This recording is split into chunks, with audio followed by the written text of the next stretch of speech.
Jay Scruggs. This is Suzeko. This is Duffy, our English Springer Spaniel. We're going to be doing a demo on him today, and we're not going to strip his back.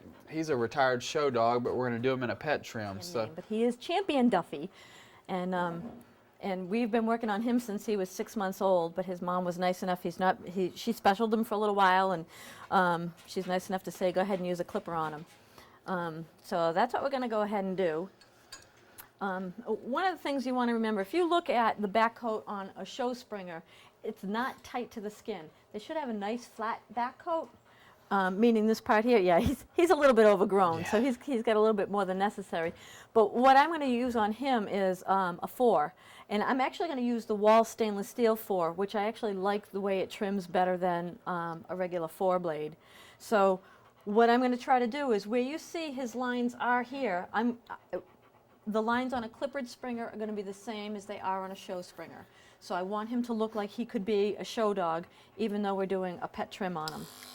And you have to remember, this dog is bred to be a gun dog. We don't want to make him look really fancy or really stylized, because we want to make him look like he can go out in the field and work and hunt and do what the breed is designed to do. So we're going to try to recreate that as much as possible. So many of the dogs nowadays we see, they're just so elegant and stylized, and it's really getting away from what the breed is supposed to be.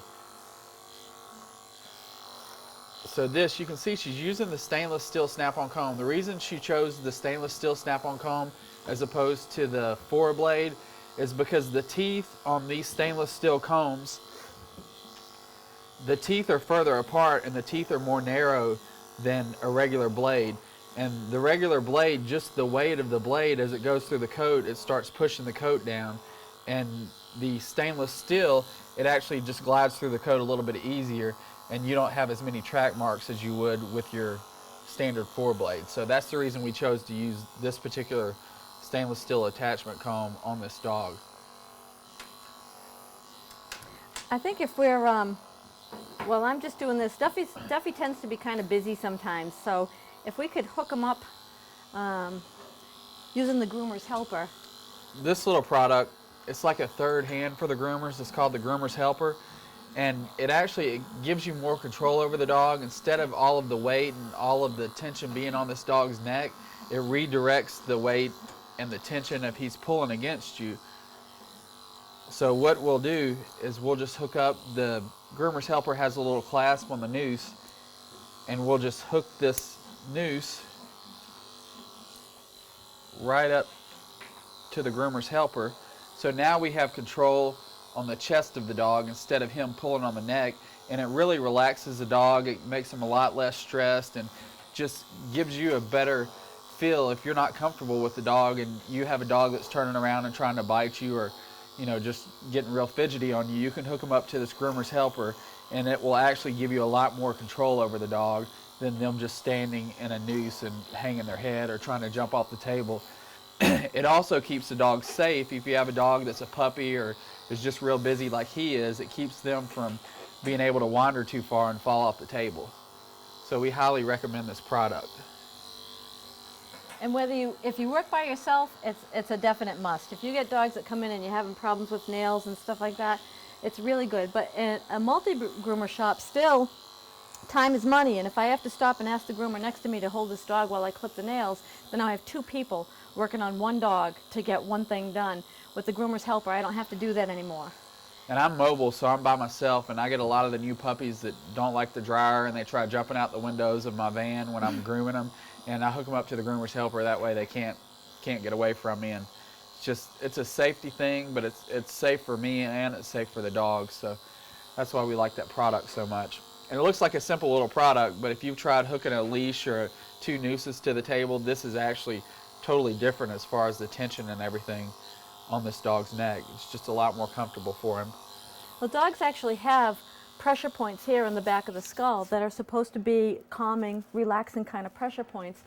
And what used to happen with the regular nooses that we would use, what I would do is, put the noose as firm as I could get it, and then when it came time to clip the nails, I'd get that foot as far away from the dog's mouth as I possibly could. But what happens is the more the dog struggles, they're cutting off their air, and it would get to the point where I would look and say, his tongue is turning blue, I have to stop. So in the middle of doing whatever I'm doing, you would always have to stop. The nice thing about this is it actually puts pressure here on the back of the neck, and because of the loop on the front, the more they tug and pull, it takes all the pressure off of the throat. So you can actually get your fingers in there, and it's putting pressure more here, which is more of a calming area for the dog anyway. Now I'm spraying an anti-stat spray just on this dog's furnishings because as you clip and as the dog moves around, you'll wind up getting a lot of static in the coat. So we like to use the Coat Handler anti-stat spray on all the breeds we groom. And it just makes it a lot easier on you to get a better finished product. Now you can see on him where his natural skirt starts is probably about midway on his rib cage. So at that point is where I start skimming out. You never want to see a definite line. And I've had cockers come in my shop from other groomers where they had these carved straight lines where I know those groomers took great pains to make that line as straight as possible. But you shouldn't see that. It should look, even though it's a pet trim, it should look natural. You shouldn't see the difference between the clippered part and the transition into the long natural coat. So at this point is where I just start skimming off. On the rear leg, on the Springer, the whole side of this leg comes off. So you don't have any kind of a skirt or anything here on the side of the leg. If you were to divide the rear of the thigh in half, all of this stuff, and you can tell the way the coat naturally grows, from the center of the thigh, all of this stuff that goes towards the back of the leg is what's going to stay, and all of the stuff that goes toward the front comes off. The same thing with the knee. You don't want to cut off all of that knee hair. When you're looking down at your Springer, everything should be nice and tight and smooth, and nothing's going to stick out. One thing before she goes much further, what she was talking about when you get a definite line, what happens is as groomers go through the coat, they tend to stop where they think the skirt should start. So they go down, they stop, you go to the next spot, you stop, and as you stop, every time you go through this dog's coat, you start getting a definite line here, really short hair and then really long hair. So the best thing to do is come down the coat and then skim off with your clipper. And that's what Sue did in this area. See how I scoop out where that line is going to stop? That way you have a lot smoother transition from the short hair to the long hair. And again, trying to follow exactly the way this dog's coat grows. It doesn't grow straight down. It actually comes back and down a little bit. So if I were to come straight down, I'd have clipper lines going down the side of him. That would be really difficult to get out. Excuse me. Sue, I have his champion name, if you want to say it. Champion Kerwin McDuff of Wiltshire is his registered champion name. And he knows it. See how happy he got? That's where Duffy came from, huh, Duff? Oh, It's always nice to get a dog like this that is built so well to work on, because most of the ones we do, we have to correct so many faults. So it's always nice when you get a good specimen in. And this would also be a great competition dog. Which he has been. He's been used by a friend of mine on quite a few occasions, always in the ribbons, because he really is a nicely put together dog. Okay, on his chest, now the same thing on the front end. If I find that point of shoulder, and you can tell on the front end here, the way this hair grows here from that point of shoulder, all of this stuff is going to stay. All the stuff that comes back off the shoulder this way is what's going to come off. And you see how nice and natural his back looks. He's got a nice shine to his back. That's because he's been carded out for, I don't know how long, but I think he's 6. 6 years they've been carding his coat out instead of cutting it with a clipper. And that's the difference you get from cutting a spaniel with a clipper or carding a spaniel with a carding knife or a stripping knife, is you get this nice natural looking back. It lays flat, it's got a nice shine to it. So even if you are going to clip the dog like Sue's clipping, after you get your clipper work done, if you want to keep some of that original shine and that original coat texture, you can take a product like, you can either take a classic stripping knife and you can do some stripping work on the back of the dog's coat and just pull some of the dead undercoat out. And it's just, if you notice, all I get out is just little fuzzy hairs, and it's just carding some of that undercoat out. Now you could use that, or you could use the Furminator, which is basically a 40 blade on a handle. And if you just pull that coat nice and tight and just go in the direction that the coat grows and the coat lays, you'll see you'll get all this fuzzy little hair. And as that coat grows back in, it's going to lay a lot smoother. And you can also eliminate a lot of your clipper marks. If you get clipper marks or track marks in the coat, you can also eliminate a lot of that by using the Furminator. it works well too in the area where the skirt starts to fall. Now Duffy does have a really nice layer of his coat, but where the skirt starts to fall, if this is really thick and everything, you can actually go in with and blend with the Furminator, and you can get a lot of that bulky stuff out, so the coat will drop off underneath and lie flatter. So when, like I said, when you're looking down the top of him, you don't want to see a lot of hair sticking out at the ribs, because what happens is he looks good on the table, but when he moves, that rib cage is going to swing, and all of this hair is going to stick out. All right, I'm going to switch to a 7F blade, and I'm going to set you free from the Furminator. From the groomer's helper. Groomer helper, sorry. I got mixed up. Now on Duffy, what I like to do is I use a 7F. I'm going to pull the ear back, and I use a 7F going against the grain on the sides of his face. And you are just going to see this whole dog totally change.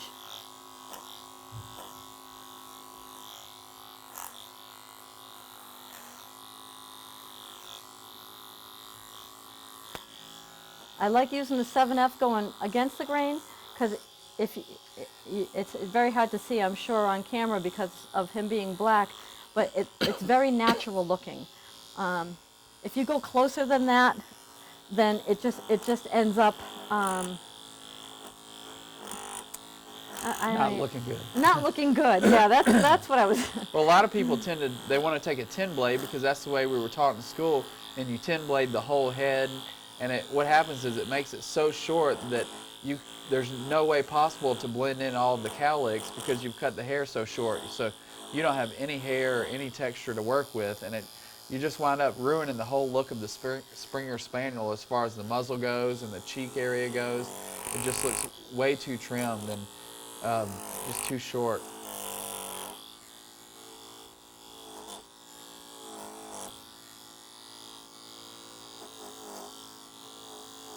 I'm going to kind of use that cowlick on the side of the face as my guideline of what's going to come off. This dog hasn't been trimmed in a while, has it? I think it's been like since December or November or something. It's been a long time. And he came in like 2 weeks ago for a haircut, and I said, "Do you think you could let him go a couple weeks longer?" But you can see how, excuse me, you can see how it's already given more length to the dog's neck. And his chest looks nice now. There's a nice definition between the neck and the chest. Okay, now what I do on the side of his head is I like to use thinners on the top skull of the dog to give it a much more natural look. So stop. So using my thinning shears, using my 7F, stop that. I'm not going to cut into the top skull, but I'm just going to come straight up. Actually, I do the top of the ear set first. And the same thing on this side. I'm just going to come straight up on the side of his head.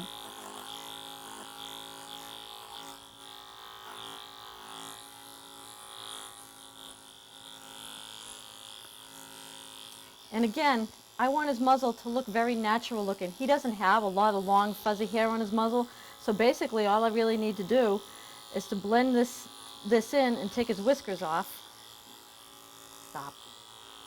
That's one thing, if you want to create more of a mush face or give them more muzzle with your Cocker Spaniels or your Springer Spaniels or your English Cockers, if you use a 7F rather than a 10 blade, it just gives them a little bit more substance around their muzzle, and it really defines what the breed standard says about these dogs' faces and muzzle area.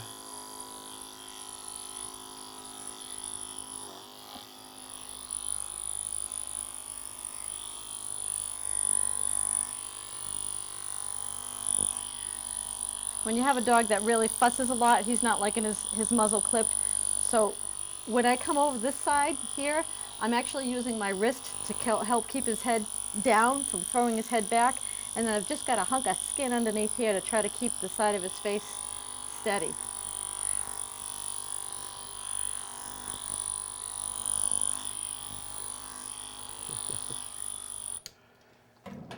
And then I'm going to switch to my Chromato, and I'm going to use this on a 10 blade setting just to clean up the edges of his lips.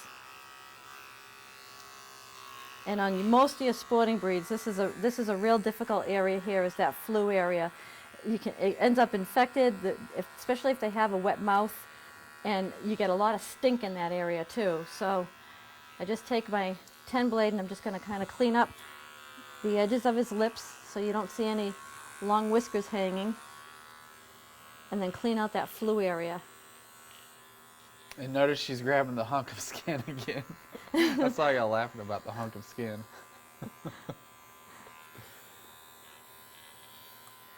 Sometimes that area can be very sensitive on them too.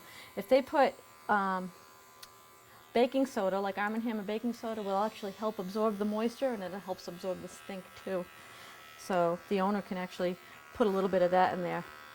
Now the Springer, you don't want to actually carve into the stop at all. He's got a little bit of cowlick here that I'm just kind of skimming, but you don't want to come in like you would on a Cocker Spaniel and really define the stop on a Springer Spaniel. It should be a very soft looking face.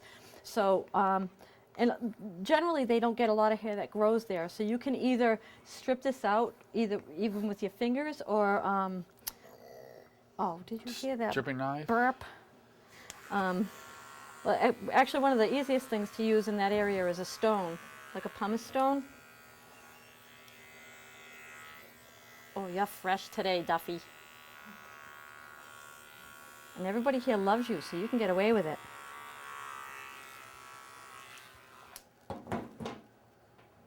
Okay, and I just want to, I'm going to bring his neck down a little bit. His breastbone is here, and I want to go at least a couple of fingers above the breastbone. And I like to make this kind of a U shape on his throat.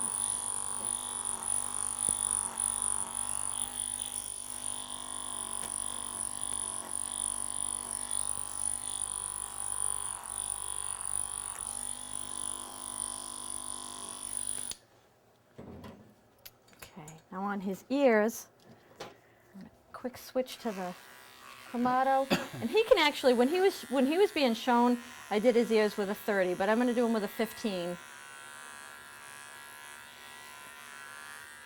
And I'm going to start right up where the ear meets the top skull, and come down.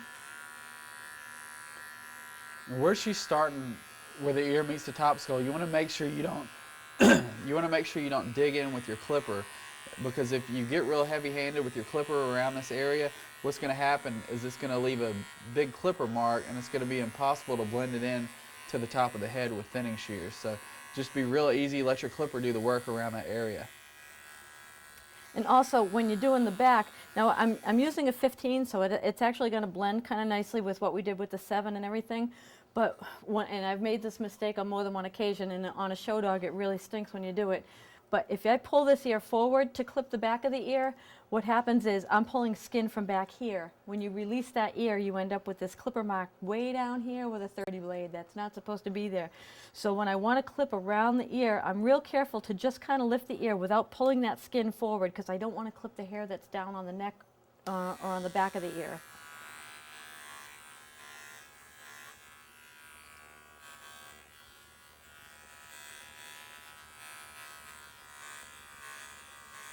I'm going to clean off the inside of the ear. And actually, you can see Duffy does have a little bit of an irritation going on inside his ear, so cleaning this hair off is just going to help.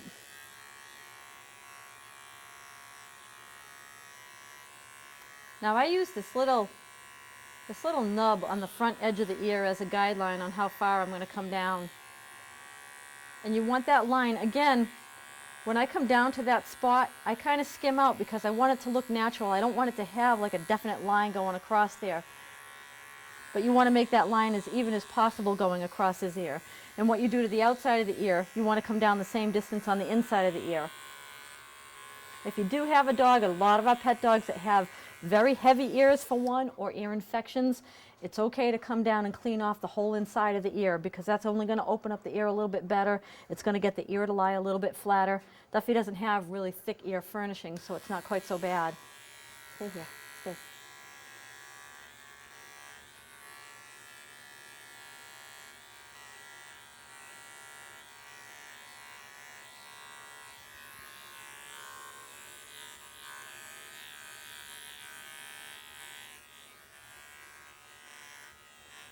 clean off the stuff in front of the ear. And again, I'm using my fingers on the outside and I'm kind of just holding that ear flat and let my fingers on the back side of the ear or the underside of the ear kind of guide the clipper.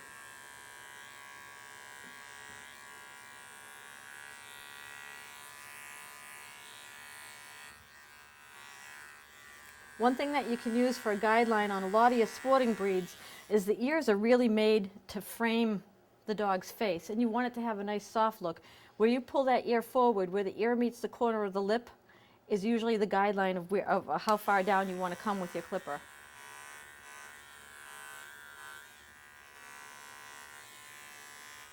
Now on this dog, on a Springer, they have a little bit longer ears, and they're, you know, they tend to hang a little bit longer than American Cocker. But on American Cocker, if you draw a line from the bottom of your muzzle straight back, that's where your line would be for your clipper line would stop. Of course, their ears are set a little bit higher, but you would just draw a straight line back, and that's where you should stop with your clipper line. On a Springer, because their ears are set a little bit lower, we come down further. So the clipper line hangs down a little bit further than the bottom of his jaw.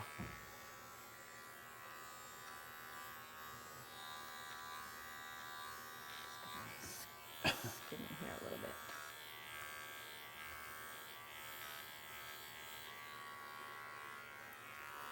Okay, so now what I've got here is this hair that's actually just kind of a strip on the top of his head. If you have a dog, and some of your sporting dogs, he's got a very nice head, but if you have a dog that doesn't have quite as nice a head where the occiput really sticks up, this should be a nice flat top skull here. So if you have the occiput or the bone on the head that really sticks up, if you take a clipper to that, there's no fixing it. So I like to go back in with thinning shears and, oops. And what I do is I just kind of take my thinning shears and I'm going to whack off a lot of this long stuff. It's just the top of the head. It's not that much more work for you to have to do, but the finish that you get is so much nicer and so much more natural looking than to take a clipper and to cut all this off. And you should do this on your English Cockers, your Springer Spaniels, your Cocker Spaniels. Always use the thinning shears on the head, because just like she said, it's a lot softer, a lot more natural look, and you don't have to worry about trying to fix your clipper lines from using a clipper on the top of the head, because most of them have little bumps on their skulls, so it's hard to get it nice and smooth. But you can see just by taking out a little bit of bulk, the dog's head's laying nice and flat now, and she hasn't done much work to it at all.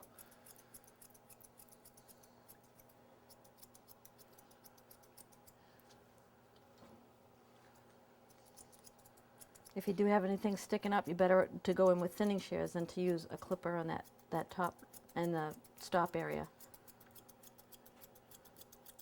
And you can see I just kind of, from one side of his skull to the other, I just kind of work back and forth with my thinning shears, and it just kind of layers that coat nice and flat. You don't want to stay in one area with your thinning shears, just like she's doing. She's moving from one point to the next, and then she works her way back down towards the back of the skull. But if you stay in one spot with your thinning shears and just keep thinning that same spot, you're going to make a huge hole in the dog's coat.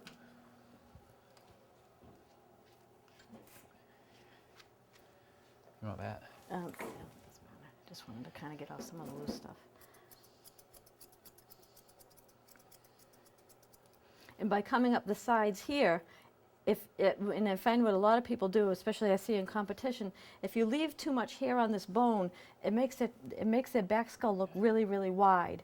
So you want to make sure that by coming up with the 7F, and I just come straight up to that cheekbone area right there, come straight up. So the only thing that I'm really leaving that I have to blend is the top skull. And if you can get in close on that, you can see how nice and smooth that is by going a 7F against and then just top blending the rest of the coat with the thinning shears. It's a nice, soft, smooth, very natural look. You also could see how nice of a shine and how nice his coat lays just from being thinning sheared and pulled all this time, as opposed to clippering it.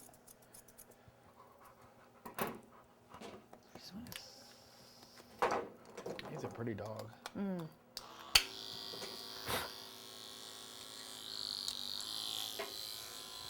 Here's back here.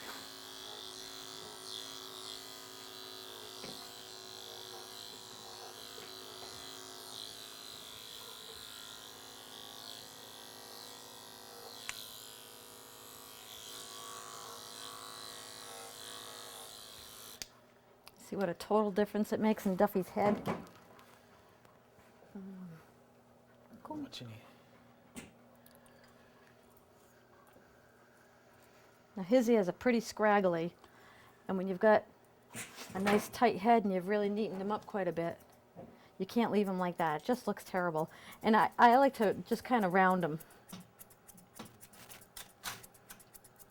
And again, they're so scraggly, they're long, but they're very scraggly, and just by taking off the scragglies at the end, it's going to actually make them look like a thicker, fuller ear. The first show I ever did with him, he sprayed me in the face through the whole entire thing with that, not realizing that he was doing it. The bottle was messed up that day. Uh-huh. And I was kind of nervous, so I didn't say anything. And I think by the end of the show, I'd had it. And I'm just going to take my scissors and just edge that little bit right here.